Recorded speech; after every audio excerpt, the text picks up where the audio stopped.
Eu já começo esse vídeo com a frase que está na thumbnail desse vídeo aqui. A cultura da nostalgia precisa acabar. Eu vou elaborar isso melhor no decorrer do vídeo, mas foi exatamente isso que eu senti enquanto assistia O Alto da Compadecida 2 na pré-estreia. Nesse vídeo aqui eu vou contar tudo o que eu achei sobre essa continuação de um dos filmes mais icônicos do nosso Brasil e também falar sobre um assunto que vem crescendo aí ultimamente, que é a nostalgia. Mas antes, se você não for inscrito, por favor, se inscreva. Eu falo muito sobre filme, sobre série, e se você puder deixar o like sempre ajuda o criador de conteúdo. Antes de tudo, eu preciso falar da minha relação com O Alto da Compadecida, que, começou como uma minissérie, não sei se todos sabem, mas há uma minissérie, de O Alto da Compadecida, e depois ela foi reduzida para um filme que aí sim, esse filme fez sucesso no Brasil inteiro. Eu cresci assistindo a esse filme, assim como muitos brasileiros, e sei as falas de cor até hoje, todos os momentos que acontecem na história, eu sei de cor e salteado. Eu lembro de um momento, quando eu era criança, em que eu estava dormindo mesmo, e acabei sonhando com a continuação de O Alto da Compadecida. Eu nunca esqueci desse sonho, ele sempre esteve assim na minha mente, e eu sempre imaginei como seria, a continuação dessa história. Eis que mais de 20 anos depois chega O Alto da Compadecida 2, e o que era para ser uma grande festa acabou sendo um enterro, pelo menos para mim. Mas quando surgiu a notícia lá no ano passado que iriam produzir esse filme, a internet dividiu-se em dois. Teve a galera completamente cética, achando que não ia dar certo, que não tinha como dar continuidade a essa história, e a outra galera que tinha aquele fiozinho de esperança de que teria algo bom, afinal, retornaria o diretor, a equipe e boa parte do elenco. Eu fui desse segundo grupo, achando que pela equipe retornando, por boa parte do elenco, eles conseguiriam dar continuidade às histórias de Chicó e João Grilo, mas eu sinto em dizer que eu estava enganado. E isso faz entrar no assunto que eu comecei aqui no vídeo, que é a nostalgia. Já faz algum tempo que somos impactados com inúmeros casos de volta para o passado. Tanto na moda, a gente vê revivendo várias coisas, vários itens de moda que a gente usava aí, sei lá, no começo dos anos 2000, até nas décadas de 90, 80. A música também, eu percebi que tem vários ritmos que estão sendo resgatados novamente, o que em parte é muito legal. Eu acho que na música pode funcionar, porque mesmo que revivam coisas do passado, eu acho que sempre tem coisas novas para agregar, mas eu acho que isso não se aplica à cultura pop, mais especificamente nas séries e nos filmes. Quem aí não reparou num número absurdo de remakes, reboots e continuações de filmes lá em Hollywood? Eu até tinha achado que isso tinha a ver com a greve dos roteiristas que aconteceu aí no ano passado e durou um bom tempo, e uma vez que não se tem os roteiristas, é mais fácil reviver histórias, enfim, contar histórias que já foram contadas, mas o buraco é muito mais embaixo. A real é que os estúdios hoje querem investir dinheiro em algo que já deu certo e não se arriscarem em um projeto novo. Então é mais fácil eles criarem um Moana 2 do que fazer uma nova animação, por exemplo. E isso impactou diretamente o Brasil, que também adotou esse método. Não é à toa que estamos vendo aí, nos últimos anos, Nosso Lar 2, Ó Pai, Ó 2, Estômago 2 e agora, claro, O Alto da Compadecida 2. Essas continuações, inclusive, todas, com exceção ao Nosso Lar 2, que eu não assisti, mas todas as outras eu já assisti e comprovo que são imensamente inferiores. Há, um abismo gigantesco entre os primeiros e os segundos filmes. E conforme eu ia assistindo a esses filmes, eu ia ficando decepcionado. Afinal, a gente espera que, pelo menos, seja num nível parecido do primeiro filme. E não foi o que aconteceu. E agora está para sair Bruna Surfistinha 2, e sabe-se lá o que mais de continuação está por vir. Então eu já fui assistir esse O Alto da Compadecida 2 com o pé atrás, mas ainda assim com o coração muito aberto. Mas sinto em dizer que acabei ficando muito decepcionado, infelizmente. Mesmo com a volta do diretor Guel Arraes e agora com a parceria com a Flávia Lacerda, boa parte do elenco de volta, atores novos muito bons e promissores, tudo isso não foi suficiente para fazer esse filme dar certo. Na trama, somos levados de volta a Taperoá, onde o Chicó, interpretado pelo Selton Mello, trabalha como uma espécie de contador de histórias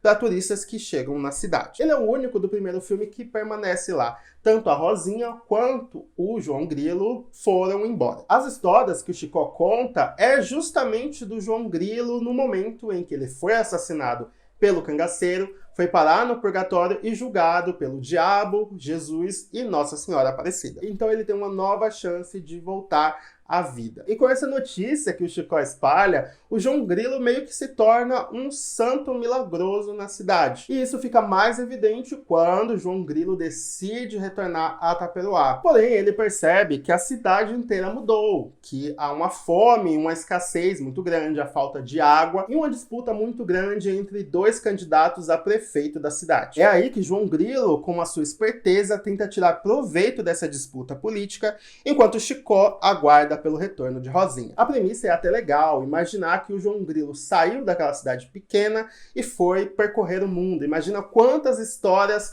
ele não contaria. Mas a execução não foi bem assim. Para começar, eu preciso falar da caracterização desses personagens. Quando você olha para o Selton Mello, você não enxerga o Chicó. Ele tem cara de vários outros personagens que já passaram pela vida dele, inclusive desse último agora, que é o Rubens Paiva. E a atuação dele, por mais que ele tente muito, ele não consegue ainda deixar no tom do que foi o Chicó. Fica até algo meio forçado e caricato ali, sabe? Diferentemente do Matheus Nattergalli, que aí sim, esse é um dos grandes acertos do filme, que consegue resgatar esse João Grilo. A entonação, os trejeitos, até mesmo a aparência é muito igual ao que foi o João Grilo. Parece que esse personagem realmente envelheceu. Outra coisa que me incomodou muito foi a ambientação. Eles optaram por não gravar na cidade de Cabaceiras, na Paraíba, onde o primeiro filme foi gravado, e sim gravar dentro de um estúdio. Talvez pela agenda dos atores, que não poderiam viajar para uma cidade muito longe, ou até mesmo pela autonomia ali de poder fazer o que eles quisessem dentro da história. Mas eu acho que isso atrapalhou e muito na imersão do filme, porque tudo parece que é falso. As cores, o filme é meio escuro assim, porque dá essa sensação mesmo que é gravado dentro de um estúdio. E tudo isso ligado a uma nova trilha sonora que, pra mim, não encaixou tanto no que eu imaginava o Alto da Compadecida 2. A gente não tem aquela gaita mais icônica e nem as músicas que a gente viu no primeiro filme. E eu não tô falando de reutilizar aquelas músicas, mas deixar algo muito próximo ao que foi. Aqui a gente tem músicas do Caetano Veloso, da Maria Bethânia, que são ótimas e são realmente músicas muito bonitas, mas pra mim, isso não funciona tanto. Então, unindo a trilha com a fotografia, pra mim ficou um filme sem alma. E os novos personagens são até bons. Temos o Arlindo, interpretado pelo Eduardo Sterblich, que é o dono de uma rádio e candidato a prefeito. É um personagem até cômico, mas é muito daquilo que a gente já viu do Eduardo Sterblich. Então não há nada de muito novo ali. Tem também o Coronel Hernani, do Humberto Martins, que esse eu já não gostei tanto. Eu achei uma versão bem piorada do Coronel Antônio Moraes. Ficou algo realmente muito caricato. Ele é dono de uma fazenda, ele detém a água daquele lugar e também é um dos candidatos a prefeito. Tem a Clarabella, interpretada pela Fabiola Nascimento, que é uma outra versão da Dona Dora, né, que pra mim também não chega aos pés. E tem o Antônio do Amor, interpretado pelo Luiz Miranda, que também é um personagem que tem muito potencial, ele é um dos amigos, dos novos amigos do João Grilo, mas esses personagens que eu citei, eles meio que vão perdendo espaço ali no decorrer da história. Tem também a Thaís Araújo, que interpreta a nova Nossa Senhora Aparecida, que eu sinto que em alguns momentos ela tenta muito emocionar o público, e até em algumas partes ela acaba conseguindo, através do seu choro e da sua emoção, mas quando a gente compara, claro, com a Nossa Senhora da Fernanda Montenegro, ela precisou de muito menos para poder nos encantar e nos deixar emocionar. E assim, não tem como a gente separar um filme do outro, né? Eles são uma continuação direta e claro que a comparação vem. E é uma missão muito difícil dar continuidade a uma história tão marcante. E para que isso seja bem sucedido, você precisa ter certeza do que você está fazendo. E, sério, pra mim realmente não funciona algumas coisas. A montagem do filme também é muito bagunçada. Eles tentam trazer um dinamismo com cenas rápidas, cortes rápidos, para deixar algo mais atual, mas aquilo não é o Alto da Compadecida. Parece muito que querem trazer essa história de volta, mas com esse ar mais tecnológico, com, enfim, grandes coisas, sendo que, poxa, é o Alto da Compadecida, sabe? O feijão com arroz ali já funciona muito. E o principal pra mim, eles esqueceram, que foi a alma desses personagens, né? Os personagens coadjuvantes de O Alto da Compadecida são muito marcantes, eles representam vários arquétipos, estereótipos de pessoas. Não é à toa que muita gente se identifica com essa história. Aqui, esses novos personagens, até os personagens antigos, eles não representam tanta coisa assim. O primeiro filme realmente foi muito bom por explorar muito bem esses personagens, obra aí do Ariano Suassuna. E agora, voltando pra nostalgia, será que vale a pena a gente dar continuidade a essas histórias? Será que algumas histórias precisam mesmo de uma continuação? Talvez até mesmo se a gente parar pra pensar, se o primeiro Auto da Compadecida fosse lançado hoje, ele não seria tão impactante quanto foi no começo dos anos 2000, sabe? Então é muito importante a gente deixar muitas dessas obras lá atrás e olhar para elas e reassisti-las e falar sobre elas com muito carinho, mas sem tentar dar continuidade àquilo. Afinal, não somos mais os mesmos. Eu tenho certeza que o diretor, Guel Reis, não é mais a mesma pessoa de o começo dos anos 2000. O próprio Selton Mello, né? Tanta coisa que ele já passou, tantos outros personagens incríveis ele já fez e pode continuar fazendo.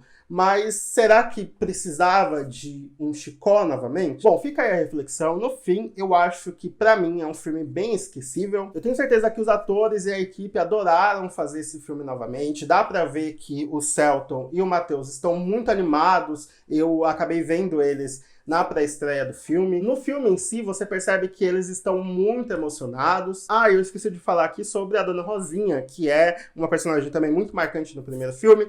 Ela tem até um certo espaço aqui no segundo. O arco dela eu achei bem interessante até. Enfim, a atriz retorna muito bela, muito belíssima mesmo. É uma personagem legal, junto do João Grilo, eu acho que foram os únicos que voltaram realmente bem. E também sobre o teor de comédia no filme. Eu não achei um filme tão engraçado assim, tá? Pra ser bem sincero. E na sessão que eu tava, eu não via muitas gargalhadas, não via as pessoas rindo tanto. Não sei se foi um problema mais meu, porque eu tava realmente muito frustrado e isso impactou ali no meu nível de humor, mas eu acho que, no geral, o saldo ali de comédia não é tão positivo. O filme O Auto da Compadecida estreia no dia 25 de dezembro no cinema, sim, no dia do Natal. Você nunca vai me ver falando pra você não assistir um filme no cinema, principalmente se é filme nacional. Eu acho que todos os filmes devem ser vistos desde que você queira vê-los no cinema. Então vale a pena você ir lá conferir para tirar suas próprias conclusões. Tá tudo bem se você gostar do filme, se você achar um filme ótimo, achar uma ótima continuação, não tem problema nenhum. Essa é uma opinião minha e eu trabalho dando essa opinião aqui no meu canal e tento ser o mais sincero, honesto e respeitoso possível. Eu tenho muito respeito com a obra, com o que é o Auto da Compadecida, tenho muito respeito aos atores, à equipe que gravou, enfim, a história em si. Apesar de não gostar muito, eu admiro muito essa tentativa de, enfim, recontar histórias e tudo mais, mas eu acho que a gente pode ter mais espaço para contar novas histórias. Para, enfim, trazer coisas novas aí para o nosso cinema nacional. Se a gente ficar muito preso ao passado, a gente vai ficar produzindo um bando de continuações completamente desnecessárias. Então é preciso, sim, a gente contar novas histórias. Então é isso, eu espero que vocês tenham gostado desse vídeo. Eu quero saber de vocês, se vocês querem assistir o filme, se vocês ficaram com vontade ou não de assistir por causa desse vídeo. Vamos conversar aqui embaixo. Se você puder deixar o like, vai me ajudar muito. Até a próxima. Tchau!